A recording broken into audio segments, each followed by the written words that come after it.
Sunshine. We need sunshine. If you're in the darkest days of winter, like we are here on the Vacay Network travel podcast, then you're anxious to escape to the sun. Good news, we're here to help. I'm Adrian Brijbassi, travel journalist and editor of the digital magazines Vacay Network and Vacay.ca. And joining me each week is Jim Byers, an influencer in the travel industry and currently the editor of Travel Pulse Canada. Our podcast is sponsored by Trippzy, a new travel trivia app launching in 2019. Trippzy's tagline is Play, Earn, Travel.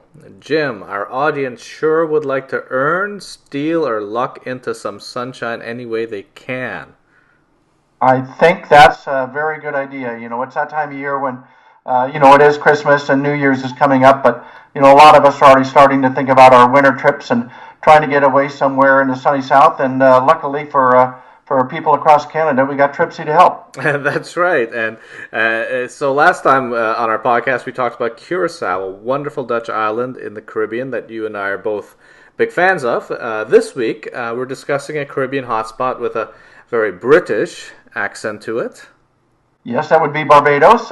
Terrific island. I think I've been 4 or 5 times now, and it's definitely one of my favorite spots in the Caribbean. It's a very easy island to get around. The infrastructure is quite good. There's a lot of Canadian infrastructure, so you can probably even use your bank card, so that's pretty handy.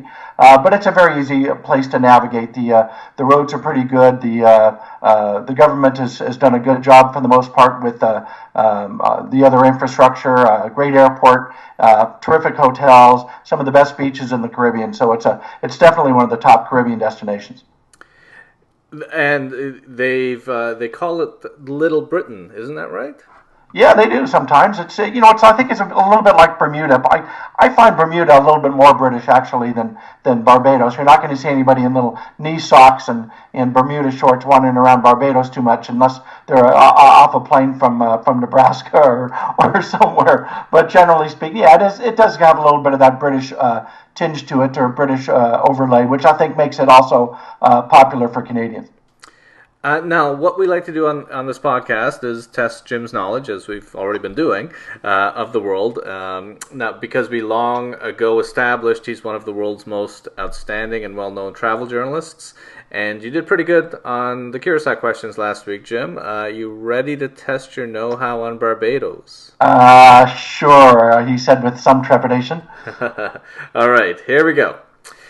Jim Byers, do you know what Barbados citizen was named an ambassador of that nation in September of 2018? I'm going to guess Rihanna.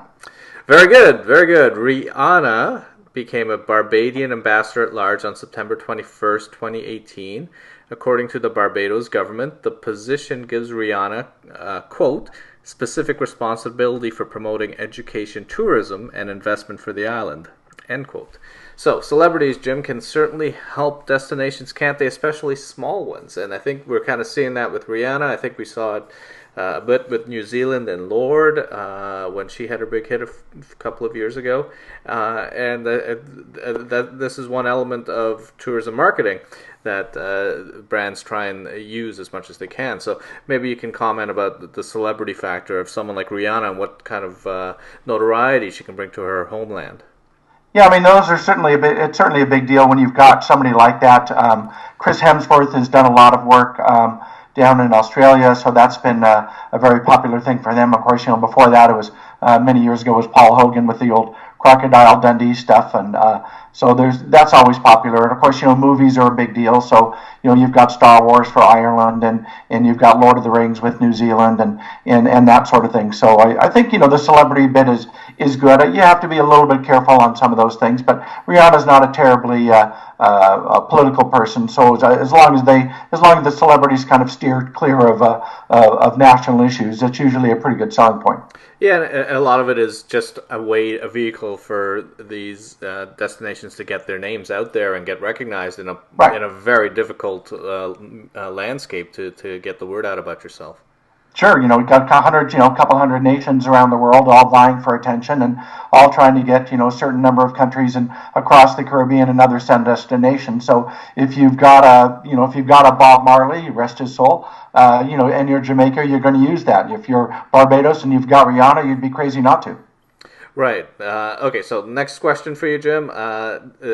In 2017, what Barbados citizen, another citizen question here, was named Harvard University's Humanitarian of the Year by the Harvard Foundation? I think he's a writer, and if I'm not mistaken, a writer or a poet, and the name escapes me. I'm sorry. That's okay. You're on the right track with both of those, but the answer is it's Rihanna again. Oh, really? So if you haven't guessed by now, my knowledge of Barbados is pretty much limited to Rihanna. Yeah. Okay. I just thought you were trying to cross me up on that one. Okay. And I'm in Vancouver, so the idea of standing under Rihanna's umbrella is very enticing for me. Yes, I can see that. So Barbados is one of the islands I haven't visited, but you've been there several times, as you've mentioned. So let's focus on what travelers can do there. You gave us some good tips on things that are helpful of being there, but tell us your top 3 highlights of the island. I do. Everybody likes the Mount Gay factory. If you want to go and see where rum is made, it's said to be the oldest distillery in the Caribbean. Certainly, it's the oldest and most distinguished in Barbados. It's a lot of fun. You can go in and taste a lot of different varieties. You can learn about the history of rum, which of course involves sugarcane, involves slavery.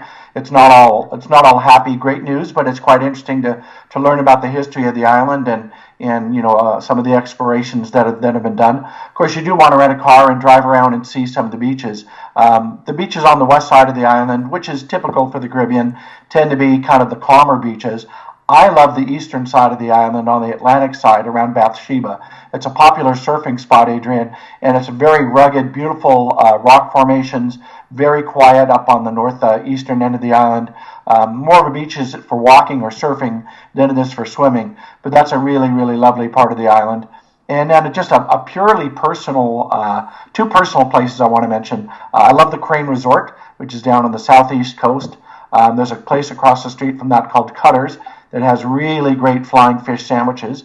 There's a picture in there of Jimmy Page, I believe, from Led Zeppelin was there at one point, and a couple of the Stones have been there when they've stayed at the resort. And then one more place I'll mention is a place up in the hills called Hunt's Gardens. There's a kind old gentleman up there named Anthony Hunt, 5th or 6th generation Bajan, and he's just got this beautiful garden with stuff from all around the world and beautiful flowers and little bits of architecture and stone Buddhas and little angels and things. And he's an eccentric guy. He lives in almost like a tree house. So it's a really fantastic place to explore up in the hills of Barbados. That sounds amazing, and the British factor of having the Stones and Jimmy Page there. I'm guessing from the British standpoint, Barbados is it's definitely the closest Caribbean island to the UK, and also it has such rich cultural ties to it that it makes it easier for anyone from that place to get there.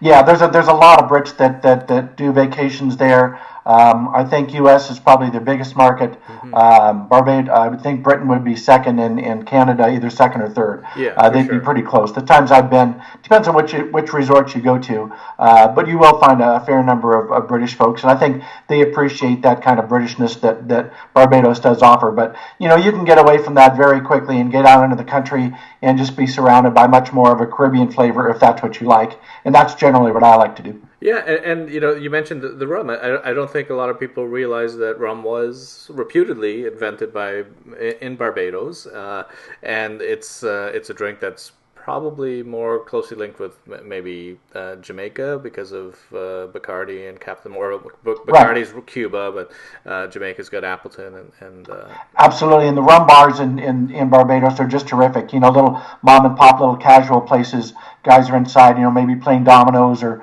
watching a cricket match or a football match on the television set, and just telling lies and swapping stories. And those little casual rum bars are just great places to grab a quick bite to eat and a Banks beer or a shot of Mount Gay rum. It's a lot of fun.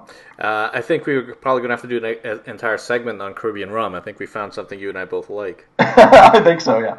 And there's a big difference between enjoying a rum drink in a bar in Toronto or New York or Chicago versus having it on a beach or in a bar in the Caribbean. That sounds really tempting. Exactly what you're saying right now. So Yeah. how does one fly to Barbados?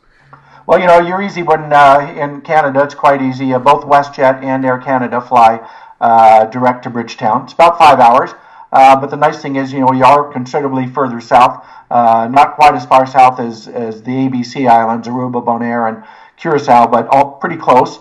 Outside of the hurricane belt, so that's not an issue for Barbados. So really, really great weather, and their driest, warmest weather tends to be in the middle of winter. So January, February, March are usually the calmest and best months of the year in Barbados, and that's when most of us Canadians want to travel. That's right, and you've been listening to the Vacay Network Travel Podcast, sponsored by Trippzy, which is going to help everyone get down to the Caribbean this winter. All you have to do is download and play and start winning rewards to get yourself to Barbados and other islands. In next week's podcast, we'll focus on the tiny island of Nevis. For my co-host Jim Byers, this is Adrian Brijbassi. Thanks for listening.